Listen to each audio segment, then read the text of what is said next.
Hello, this is New Wave of British Heavy Metal.com. Today is the 15th of August 2020. I've just posted up on the blog a review of the Blue Oyster Cult 45th Anniversary Live in London CD and DVD pack. So I thought I'd do a little quick video about it as well because it is astounding. I mean, the Blue Oyster Cult been going almost 50 years and man, outstanding. They do it and still and then some, even after all these years. Words can't think of adjectives to do them justice. I mean, way back in the 1970s when I discovered proper music, Spectres was one of the first albums that I bought way back then, and I even managed to see the Cult on their UK tour at that time as well. Full on pyrotechnics, lasers, the Godzilla heads when the drum solo, all that stuff when they were really in their pomp. And ever since then, they've basically been like my boys. I mean, I love them to death. They can do no wrong for me, even though they did wobble in the 80s, but let's not go there. Anyway, 45 years after their remarkable first album came out, they toured over here in 2017 and played that first album in sequence from start to finish. I was lucky enough to see them on that show, on that tour as well, and they were really on form the night I saw them in Manchester. And then word came out that their show at the Indigo O2 in London was going to be recorded and eventually see the light of day on CD and DVD, and now it has, came out just a few days ago, earlier this month. And let me tell you, it's fantastic. It really is. It's a proper treat. These days, of course, there's no lasers or pyrotechnics.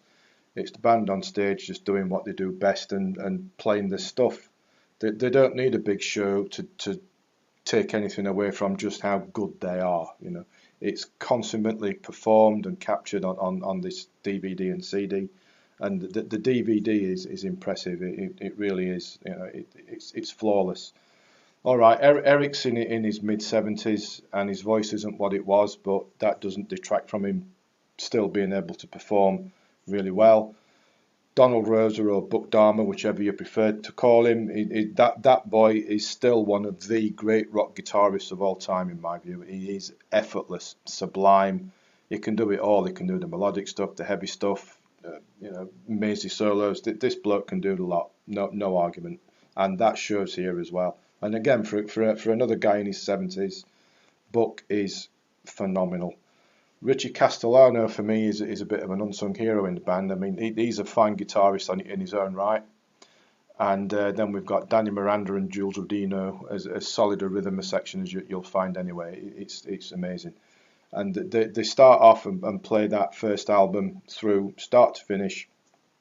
And even after 45 years, this is still a remarkable album, as the DVD shows.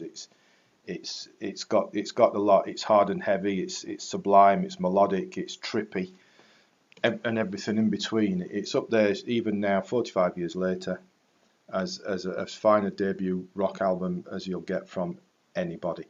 Like Transmaniac on MC, I'm on the Lamb, but I Ain't No Sheep. Punchy rockers to start with the riffs and whatnot, and Buck's blazing lead work. Then came The Last Days of May, is the classic atmospheric melodic tale of an adventure in the desert that didn't quite go right. Let's put it that way.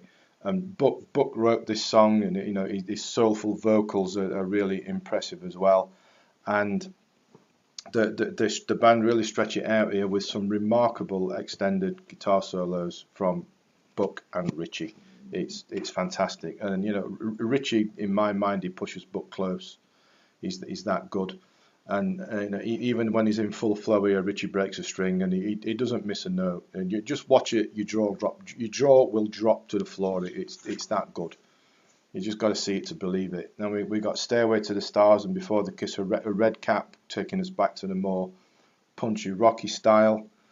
Screams and She's as Beautiful as a Foot, a spooky, trippy territory, and Workshop of the Telescopes, similar. We go into that spooky, trippy territory there for those songs.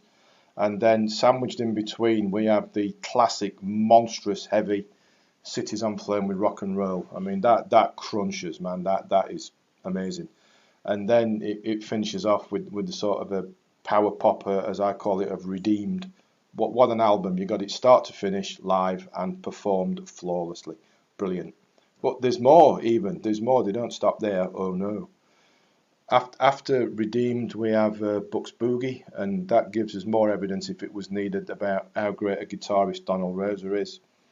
We've got Godzilla, of course. They have to play that. And of course, they also have to play Don't Fear the Reaper, don't they? I mean, well, you know, whether it's overplayed these days, doesn't matter, but it comes across expertly here. And then the encore is Tattoo Vampire, and an absolutely screaming version of Hot Rails to Hell, which is sung by Richie. Marvellous from start to finish. You know, got almost 5 decades after they put out that debut album now. The Blue Oyster Cult most certainly have it and continue to deliver. You know, this 45th anniversary show demonstrates exactly why they are proper, you know, rock legends. I wouldn't even think about it, just buy it. It's as simple as that, just buy it. There's a link underneath to the blog post if you want to check that out. There's a link in the description as well to the album on Amazon if you'd like to do that.